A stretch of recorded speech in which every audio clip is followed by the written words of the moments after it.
गायत्री मंत्र एक ऐसा अद्भुत मंत्र है जिससे आपकी हर तरह की परेशानी, हर तरह की विपत्ति दूर हो जाएगी। बस आपको आवश्यकता है धैर्य रखने की, क्योंकि धैर्य धारण करना हर मनुष्य के बस की बात नहीं होती। बस थोड़े बहुत दिन करता है और छुट्टी छोड़ देता है।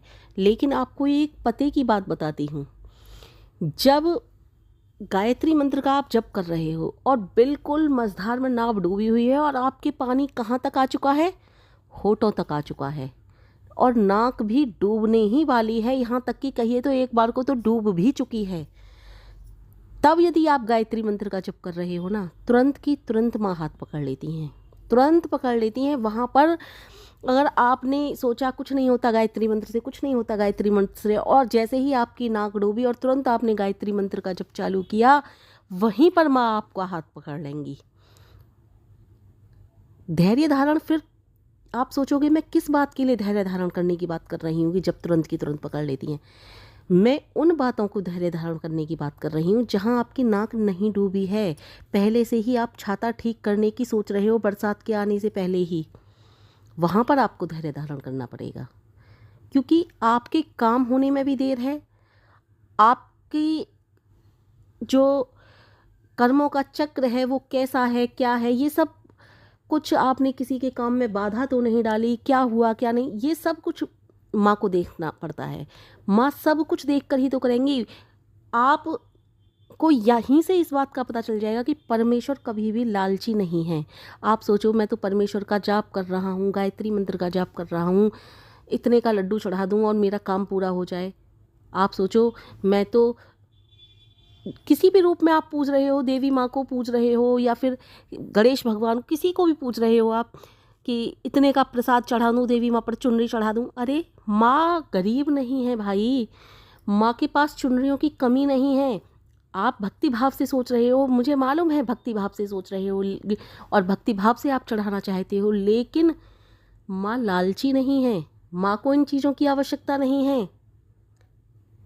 और आप एक बार को उनका ध्यान जप करते भी नहीं हो, गायत्री मंत्र का बिल्कुल भी जाप नहीं करते, किसी भी रूप में ईश्वर को नहीं मानते, लेकिन आपने कभी किसी को नहीं सताया, आपके सदैव कर्म अच्छे हैं, आपने बिगड़ों के भी काम बनाए हैं, तो आपका काम बनने से कोई नहीं रोक सकता है। परमेश्वर भी आपकी मदद करेंगे, चाहे आप उन्हें मानते हो या ना मानते हो। परमेश्वर लालची नहीं है। यहाँ पर मैं ये शब्द रिपीट कर रही हूँ, आपको इन बातों से ही पता चल जाएगा। लेकिन अगर आप भव बंधन में फंसे हुए हो, मझधार आपकी डूबने ही वाली है, बिल्कुल, मैं यहाँ पर नौकरी पेशे वाली बात नहीं कर रही हूँ। नौकरी पेशा की बात में थोड़ा सा समय लग सकता है आपको, जहाँ पर जान पर बनी हुई हो, मैं वहाँ की बात कर रही हूँ। बिल्कुल ये लगता हो सब कुछ खत्म होने वाला है, अब कुछ भी शेष बचा ही नहीं, मैं वहाँ की बात कर रही हूँ। जैसे आपने एक गाना सुना है, गजग्राह लड़े जल में लड़ते गजहारा है, जब ज्यों भर सूंड बची प्रभु तुमको पुकारा है। उस तरह का हाल कह रही हूँ मैं। जब इस तरह की स्थिति हो तो वहाँ पर गायत्री मंत्र एक चमत्कार की तरह कार्य करता है, चमत्कार की तरह। मेरे साथ हुआ है ना, मैं तब बता रही हूँ। और जितने भी गायत्री साधक हैं सबके साथ चमत्कार होते हैं। मैंने अपने साथ ही कितने चमत्कार देखे हैं, मैं स्वयं बता रही हूँ आपको। कहीं आप फंस गए हो, कहीं भी फंस गए हो, आप बस हृदय से याद कर लेना, आपका कोई लगेगा कि हाँ कुछ भी नहीं था, और पीछे वो जब तुम चल कर के देखोगे बहुत कुछ हो सकता था, कुछ भी हो सकता था, लेकिन माँ ने बचाया। आप यही आपके हृदय से आवाज़ आएगी। फिर बहुत पुरानी कहानी है, सत्य कहानी है। अब आपको कितना विश्वास होता है इस बात पर मुझे नहीं पता, लेकिन आपको बिल्कुल सत्य कहानी सुना रही हूँ मैं। उस समय घोड़ा तांगे हुआ करते थे। घोड़ा तांगे पर बैठकर नई नवेली दुल्हन थी और पति था। गौने रोने की बात ये दूसरा कर, तीसरा कर, जैसे चौथा कर, या और भी आगे जैसे जाती है दुल्हन विदा होकर, ऐसे जा रही थी। अब किस समय, कितने दिनों के बाद जा रही थी, कितनी मतलब कहते हैं ना, चौथा कर आई है कि पांचवा कर आई है, कौन सी विदाई थी ये मुझे नहीं पता, लेकिन नई नवेली दुल्हन थी, इतना पता है। जा रही थी घोड़ा तांगे में बैठकर, केवल उसका हस्बैंड साथ था। घोड़ा तांगे वाला थोड़ा सा वैसा व्यक्ति था जो कि गलत कार्य करता था उस समय, घोड़ा तांगे के ही उसमें बैठ करके घोड़ा तांगे चलाता था। उसके 2-3 साथी और हुआ करते थे जो घने जंगल में जाकर यात्रियों को घेर लिया करते थे।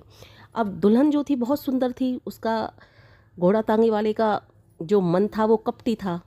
उसने सोचा इसका जो ये हस्बैंड है इसको मार पीट कर पेड़ से बांध देंगे और इसकी स्त्री को के साथ कुछ गलत करेंगे। घने जंगल में ले जाकर घोड़ा तांगा रोका, वहीं उसके साथी छुपे हुए थे, वहीं से आ गए सब साथी आ गए, जितने भी थे 4-5 जो भी थे। उसके हस्बैंड को मारा पीटा और पेड़ से बांध दिया। स्त्री, अब मुझे नहीं पता कुछ लोगों को कितना विश्वास होता है, लेकिन सत्य कहानी है ये, मेरे पापा जी सुनाया करते थे इस कहानी को। स्त्री पक्की गायत्री साधक थी, गायत्री साधना करने लग गई। उसको पता चल गया कि अब मेरे साथ गलत होने वाला है, अब मैं बिल्कुल नहीं बचूंगी। गायत्री साधना में लीन हो गई वो स्त्री। वहीं पर उसने क्या देखा, थोड़ी देर बाद आंख खोल करके, कि वहाँ पर कुछ भी नहीं था। उसका पति जो उसको बांध कर गए थे पेड़ों से, वो उसके पास खड़ा था और कह रहा था चलो जल्दी से यहाँ से। उसने पूछा क्या हुआ, वो सब कहाँ गए? उसने कहा पता नहीं कहाँ से एक बलशाली व्यक्ति आया और वो तुम्हारे साथ कुछ गलत करने को जा ही रहे थे कि उसने उन सबको एक लठ से हाँका और मेरे हाथ पैर खोले और कहा अपनी पत्नी को लेकर के चले जाओ यहाँ से। पता नहीं कौन था, बहुत बलशाली था, केवल एक लंगोट में था, पता नहीं कौन था। अब आप इस घटना से क्या अनुमान लगा सकते हो? जैसे धार्मिक फिल्मों में आती हैं ना कि प्रभु आए एकदम से और लाज बचा करके चले गए, तो क्या हो सकता है उसी जंगल में तपस्वी रहते हों वो? क्योंकि तपस्वियों के तेज के आगे कोई टिक नहीं सकता, उनमें परमेश्वर की शक्ति होती है। देवदूत बन करके आए हों उस महिला को बचाने। कुछ भी हो सकता है, कुछ भी कह सकते हो। और कितनी ही घटनाएं ऐसी हैं जो गायत्री साधकों के साथ हुई और उनके साथ फिर चमत्कार हुए। स्वयं मेरे साथ भी एक घटना हुई थी, मैंने आपको वो चमत्कार सुनाया था। शांति कुंज हरिद्वार की वो घटना मैंने आपको सुनाई थी। शांति कुंज हरिद्वार में घटित हुई थी वो मेरे साथ घटना। मैंने वीडियो डाल रखी है मेरे साथ एक और चमत्कार के ऊपर। जिन्होंने नहीं देखा वो उत्साहित हों देखने के लिए, देख सकते हैं। और भी इससे पहले एक और वीडियो बनाई थी मेरे साथ, मेरे अनुभव में, और इससे भी पहले एक और वीडियो बनाई थी जिसमें मैंने अपनी संपूर्ण बीमारी के विषय में जानकारी दी थी। इससे भी कई सारी घटनाएं बताई हैं मैंने, और कितनी ही मैंने न जाने गायत्री साधकों के ऊपर घटनाएं सुनाई हैं, क्या क्या हुआ उनके साथ, कैसे हुआ। बहुत चमत्कारी मंत्र है, बहुत चमत्कारी, जिसका कोई वर्णन नहीं कर सकता संसार में, इतना चमत्कारी मंत्र है ये। लेकिन इसके बावजूद भी कुछ साधक ऐसे होते हैं कि गायत्री मंत्र का जप नहीं करना है, औरों के बहकावे में आते हैं। थोड़ी सी इच्छाएं पूरी नहीं हुई, कामनाएं पूरी नहीं हुई कि गायत्री मंत्र का जप छोड़ दिया।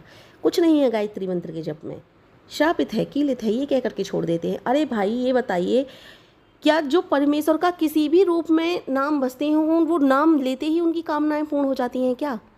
आपको एक बात सत्य बता रही हूँ मैं कि जितनी भी संसार की प्रार्थनाएं हैं ना, सब गायत्री मंत्र से होकर के जाती हैं। आप किस चीज़ की प्रार्थना करते हो, किस चीज़ की कामना करते हो, मुझे इस बात का मैं बस ये जानना चाहती हूँ। आप उस प्रार्थना को अपनी को निकाल लेना, आप क्या प्रार्थना करते हो।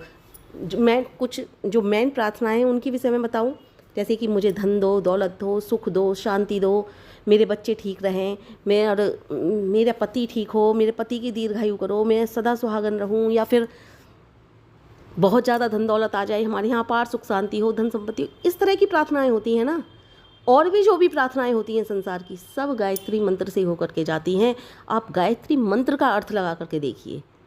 प्राण स्वरूप, प्राणों को देने वाला, जहाँ कोई बीमार हो, हारी हो, जहाँ दीन दुखी हो, जहाँ बिल्कुल प्राणों पर बात बनाई हो, गायत्री मंत्र का जो प्राण स्वरूप शब्द है वहाँ वो काम करने लगता है।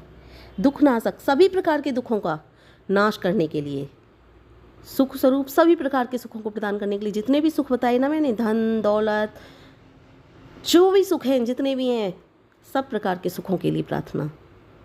मतलब कि मैंने जैसा बताया ना, गायत्री मंत्र से होकर ही सारी प्रार्थनाएं जाती हैं। यदि आप गायत्री मंत्र का जप करते हो तो किसी भी प्रकार की संसार की प्रार्थना करने की आपको आवश्यकता नहीं है। आपने न जाने कितनी प्रकार की प्रार्थनाएं ईश्वर के सामने कर दी, क्योंकि आप गायत्री मंत्र का जप कर रहे हो। आपने सब कुछ मांग लिया परमात्मा से। ना मांगते हुए भी अगर आप निस्वार्थ भाव से भक्ति करते हो ना माँ की, तो भी आपने सब कुछ माँ से मांग लिया, सब कुछ मांग लिया माँ से। निस्वार्थ भक्ति करते हो, लेकिन आप निस्वार्थ भक्ति करते हो, लेकिन आपके भाव में नहीं है, ये माँ जानती हैं। निस्वार्थ भक्ति करता है मेरा भक्त तो और भी ज़्यादा दयालु हो जाते हैं, ज़्यादा कृपालु हो जाते हैं परमात्मा अपने भक्त पर, क्योंकि उसने कुछ नहीं मांगा, निस्वार्थ भक्ति कर रहा है। ये भक्ति तो उस मंत्र के जप में है, ये सब कुछ प्रार्थना तो उस मंत्र के जप में है, और वो जाप तो वो करेगा ही। इसलिए गायत्री मंत्र महामंत्र है। महामंत्र क्यों कहा है? क्योंकि सारी प्रार्थनाएं गायत्री मंत्र में समाहित हैं। आपको अलग से कुछ भी मांगने की कोई आवश्यकता नहीं है। ये है गायत्री